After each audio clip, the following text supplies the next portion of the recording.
Monde numérique. Parmi les mots de la tech qui se sont imposés en 2025, il y a une expression qui a particulièrement marqué l'écosystème des professionnels du numérique, vibe coding. On pourrait traduire ça par programmation intuitive ou programmation au feeling. Le terme est apparu dans les communautés de développeurs.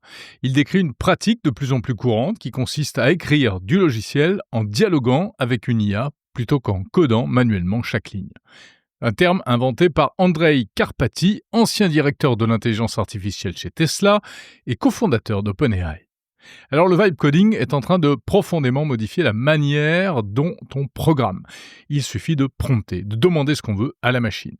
Par exemple, écris un script Python qui parcourt un dossier et met tous les noms en majuscules, ou bien fais-moi une page web avec un formulaire d'inscription, mets le bouton à gauche, change la couleur en bleu, ou carrément, allez, fais une application mobile pour moi sur tel ou tel thème. Ça se fait automatiquement avec une simplicité déconcertante. Cette nouvelle approche permet aux professionnels de travailler beaucoup plus vite et aussi aux non-professionnels, à des non-développeurs en tout cas, de créer de véritables applications parfaitement fonctionnelles. Des apps pour le web ou bien des applications mobiles, de jeux ou des applications métiers, par exemple ce qu'on appelle des CMS, des ERP, etc., c'est-à-dire des outils sur mesure parfaits pour des petites structures, des startups, tout cela réalisé en un temps record. Concrètement, de nombreux outils permettent aujourd'hui de faire du vibe coding à des stades plus ou moins évolués. Par exemple, GitHub Copilot, Cursor, Windsurf ou encore tout simplement ChatGPT, Claude ou Gemini qui permettent de générer du code qu'il faut ensuite implémenter de manière traditionnelle sur un serveur, etc. D'autres outils vont encore plus loin en générant directement les applications utilisables en ligne. C'est ce que propose par exemple la start-up suédoise Lovable. On parlait du vibe coding cette année dans Monde Numérique avec Sébastien Stormack, responsable des relations avec les développeurs chez AWS. Première fois que j'ai voulu essayer le vibe coding, petite histoire vraie, j'étais dans mon canapé un samedi soir avec un verre de vin, donc pas du tout un environnement professionnel. Et je me dis, tiens, est-ce qu'il pourrait faire du vibe coding sur ce qu'on dit toujours, c'est Java, c'est JavaScript, c'est Python, c'est les langages. Mais moi, je voulais faire une application iOS. Et donc, je lui ai demandé, écris-moi une application Pac-Man, un jeu Pac-Man original avec le look and feel des années 80, dans tel langage de programmation, avec telle et telle technologie.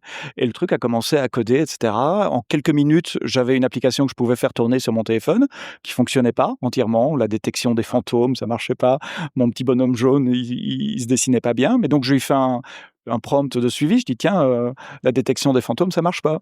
Et là, il commence, ah oui, attendez, je vais regarder le code, enfin, il me tutoie, il dit, oui, attends, je vais regarder le code, etc. Ah oui, j'ai trouvé, laissez-moi faire des changements, etc. Et en 1 heure, j'avais une application parfaitement jouable. Je l'ai mis sur mon GitHub, d'ailleurs, elle est publique. J'aurais pas pu la publier sur l'App Store parce qu'il y a des petits trucs qui vont pas, mais il y avait les fantômes, il y avait les petites pilules magiques, il y avait les petits points, il y avait le compteur de score, tout ça, ça fonctionnait.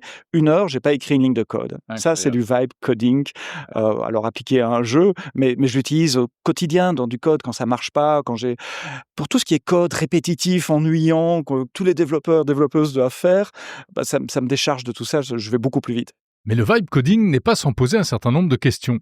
Des questions concernant la qualité du code généré et du coup la sécurité également, car il peut y avoir parfois de gros bugs extrêmement dangereux avec des conséquences dramatiques en matière de cybersécurité.